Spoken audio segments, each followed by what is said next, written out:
to start by reference to the widespread or systematic nature of the attack. I would like to draw your Honour's attention to the fact that Count 1 contains 9 incidents of murder in one city, Davao, hardly widespread.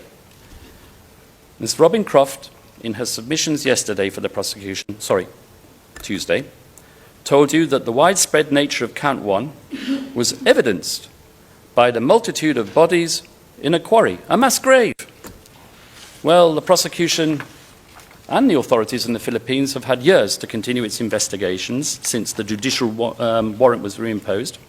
I mean, they could have dug up the entire city of Davao, but all they have managed to produce, the prosecution on the matter, is a reference to Leila de Lima in a Senate committee where she talks about the discovery of a few human remains which could have belonged to World War II Japanese soldiers.